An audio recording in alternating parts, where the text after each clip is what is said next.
Assalamualaikum warahmatullahi wabarakatuh. Alhamdulillah wa syukurillah wa la hawla wa la quwwata illa billah. Wassalatu wassalamu ala rasulillah amma ba'd. Anak-anakku kelas 9, kita bertemu lagi dalam jaring mata pelajaran bahasa Indonesia bersama dengan Ibu Muktamarah. Kali ini adalah sesi ke-5, persiapan untuk pelaksanaan UHB lewat daring juga. Ibu akan menyampaikan kisi-kisi tentang soal UHB yang akan dilaksanakan pada tanggal 26 September nanti. Baiklah, kita awali pertemuan ini dengan bacaan bi barakatil Fatihah. A'udzubillahi minasyaitonirrajim.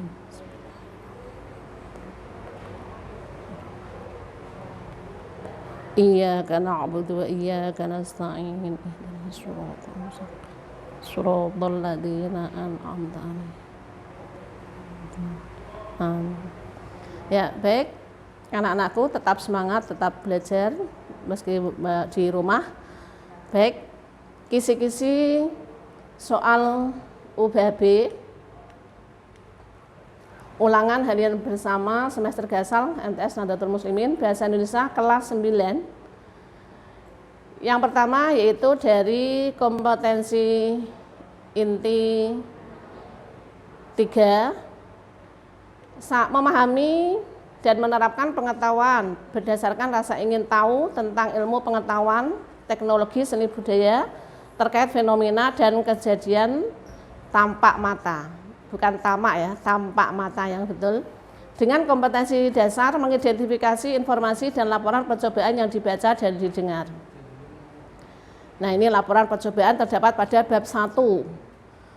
Ya, bab 1 dengan uraian laporan percobaan, teks laporan percobaan, indikator peserta didik dapat menentukan kalimat utama teks laporan percobaan.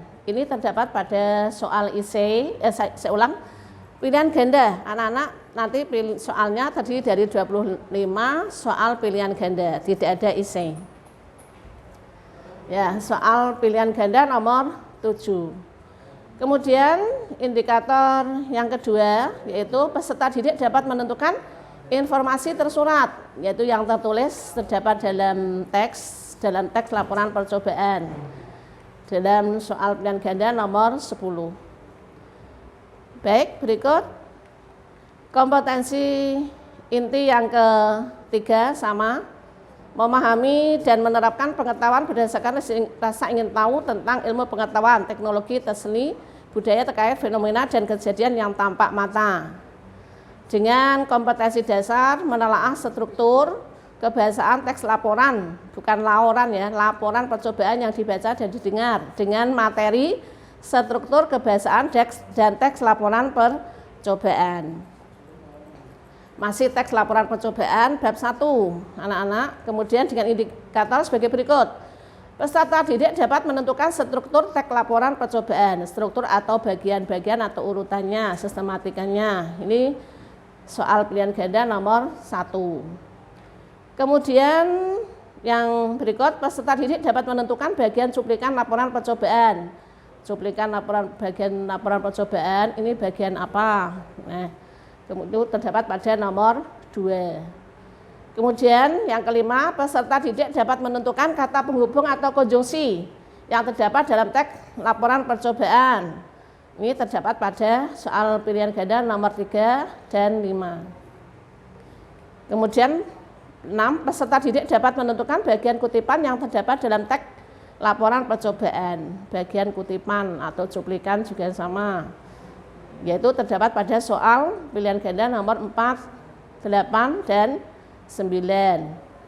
Kemudian 7, indikator yang ke-7, peserta didik dapat menentukan kata rujukan yang terdapat dalam teks laporan percobaan.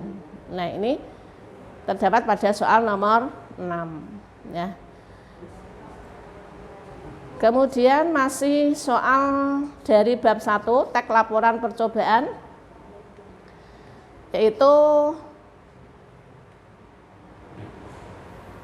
ya baik Dengan kompetensi inti sama memahami dan menerapkan pengetahuan berdasarkan rasa ingin tahu tentang ilmu pengetahuan teknologi seni budaya terkait fenomena dan kejadian yang tampak mata, yaitu mengidentifikasi kompetensi dasar, mengidentifikasi gagasan, pikiran, pandangan, arahan atau pesan pidato persuasif tentang permasalahan aktual yang dibaca dan didengar. Ini terdapat pada bab 2 anak-anak, yaitu menyampaikan pidato persuasif. Ya. Perlu kamu ketahui bahwa yang kamu pelajari nanti hanya 2 bab. Bab yang 1 yaitu laporan hasil percobaan. Kemudian yang kedua menyampaikan pidato persuasif. Itu bahan materi yang akan diujikan dalam UHB nanti. Bab kedua tentang pidato struktur dan kebiasaan teks pidato persuasif ini. Ya. Dengan indikator sebagai berikut. Yang ke-8, ya sebentar, ya yang ke-8, indikator yang ke-8, peserta didik dapat melengkapi teks pidato persuasif. Jadi ada pidato persuasif yang rumpang atau tidak lengkap, kamu disuruh melengkapi. Ini terdapat pada soal nomor 11 dan nomor 15. Kemudian indikator yang ke-9, peserta didik dapat menentukan bahasa emotif dalam teks laporan percobaan. Ini terdapat pada soal nomor 12 dan 16. Ya, kemudian lanjut nomor 10, peserta didik dapat menentukan bentuk yang disajikan dalam penggalan teks pidato persuasif. Menentukan bentuk yang disajikan. Nah, itu dalam teks persuasif yaitu nomor soal 13. Kemudian indikator yang ke-11, peserta didik dapat menentukan kalimat aktif dalam teks pidato persuasif. Jadi ada teks pidato persuasif, kalian disuruh menentukan mana yang termasuk kalimat aktif, yaitu terdapat pada soal nomor 14.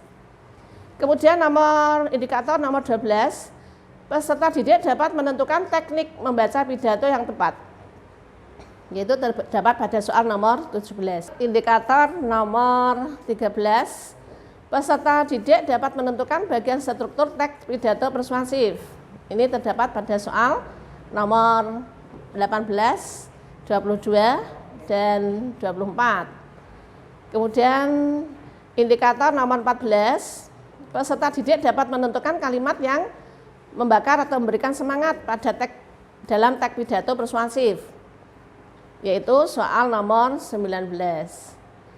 Kemudian indikator nomor 15, peserta didik dapat menentukan kalimat pengantar atau sapaan hormat yang terdapat dalam teks pidato persuasif. Sapaan hormat yaitu terdapat dalam nomor soal 20. Kemudian nomor indikator 16, peserta didik dapat menentukan jenis teks pidato. Ini terdapat pada soal nomor 21. Ya, baik, berikut indikator nomor 17. Peserta didik dapat menentukan isi teks pidato persuasif. Isi teks pidato persuasif terdapat dalam soal nomor 23. Kemudian yang terakhir, peserta didik dapat menentukan salam pembuka teks pidato nomor 25. Baik anak-anak, itu mengenai materi dan indikator yang kalian hadapi dalam mengerjakan soal ulangan harian bersama nanti. Saya ulangi lagi bahwa materinya terdapat pada bab 1 dan bab 2.